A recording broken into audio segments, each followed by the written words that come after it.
All right, so let's talk about them Cavaliers. They got a couple decisions to make, a couple interesting situations to monitor going into the offseason. But let's start off with kind of just going over the cap sheet.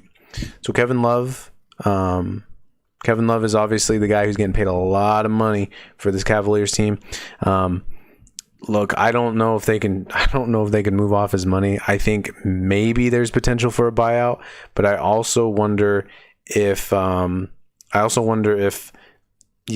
a team that's desperate enough to trade for him. Is there a trade where like Oklahoma City wants to swap, Kemba Walker, but does Kemba Walker fit in Cleveland? I don't think so. So the Love situation, then he was injured all this last year. It's really difficult to kind of see what's going to happen with Kevin Love and this Cavaliers team. Other than that, obviously the couple big highlights from last year was the acquisition of Jared Allen. And him just being very solid. Now we'll kind of get into what his potential future might look like in Cleveland, as he is a restricted free agent. Colin Sexton is also he played really well this year, and Darius Garland was also another bright spot for the Cavaliers. The real big question, and kind of to address the big question of the offseason, is kind of where do the Cavaliers stand with Colin Sexton? There's the report that they want to move him. There's been kind of issues. You feel like there's been a lot of tension between him and other players in the locker room.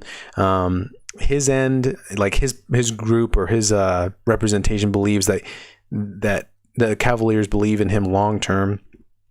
Some weird stuff. Again, this is the total year of like, if they can trade a point guard or a guard like Sexton, what can they get for him, right? Coming off a really good year, still young. Now the team will have to pay him. So what happens? What team wants to go pay for a young point guard?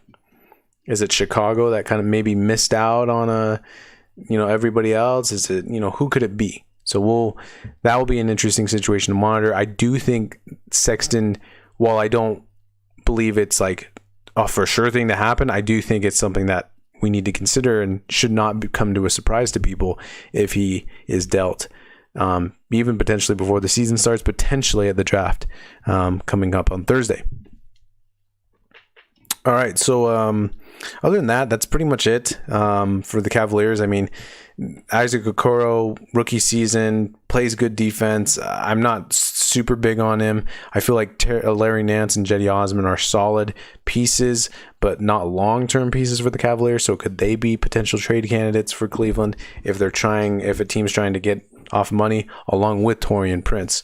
So let's see here. Cleveland also has most of their picks moving forward.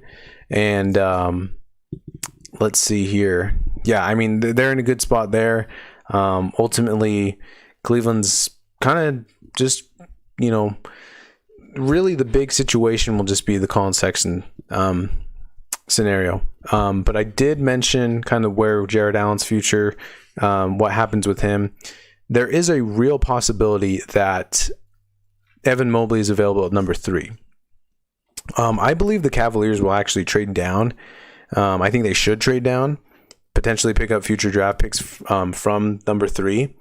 But if they don't, the real thing that's going to be interesting to see what happens is if there is a scenario where Evan Mobley is available at 3 and a team desperately wants to move up for him, because we've heard there are a lot of teams, Oklahoma City, there was a rumor saying the Warriors wanted to move up as well. And there's just teams that want to move up for one of those 3 guys of Evan Mobley, Cade Cunningham, and Jalen Green. So if an offer is out there, I say you take it, maybe grab more capital in the future, and then from there, try to kind of get things figured out. If Mobley is available and there's no trade that's available, I think you take Mobley and then you hope to get something from a sign and trade of Jared Allen. So ultimately, that's going to be a super interesting situation to watch. If come the draft selection of the Cavaliers at number 3, that they will, maybe be caught in a weird situation where they kind of had to choose between Jared Allen and Evan Mobley, but losing Allen for potentially nothing is going to be a little worrisome. Like I mentioned here, looking at some rumors, the Cavaliers have been contacted about the number 3 pick of the Raptors by the Raptors, Thunder, Warriors, and Knicks. And so, something to keep your eye on. Again, there is a lot of people that want to move up. Woj talks about how there's the possibility of Sexton being moved, but he also mentions that he doesn't believe that they're going to trade Colin Sexton or Darius Garland to get younger. So that's an interesting scenario. That's like an interesting situation as well, that there are people that believe, well, if you're going to trade Colin Sexton, are you going to try to just get younger and rebuild even more? That doesn't really seem to be the type of thing that you would do. Cleveland, kind of a mess, but you never know. They're also interested in Ben Simmons, which I can kind of see maybe, but I don't see how the money works for either team. Ultimately, the Cavaliers will, if anything, they'll draft at number 3 or trade. Maybe there's a Sexton trade, but ultimately, I don't see this team being super good next year. They still have to work through a lot of different things. They're still a super young team. Hopefully, Garland can continue to develop. Maybe they get a little bit more healthy love. Maybe their 3rd pick turns into something, or their other draft pick may turn into something. So we'll definitely keep an eye on the Cavaliers. We are going to move on to the Oklahoma City Thunder next on our live stream and go from there.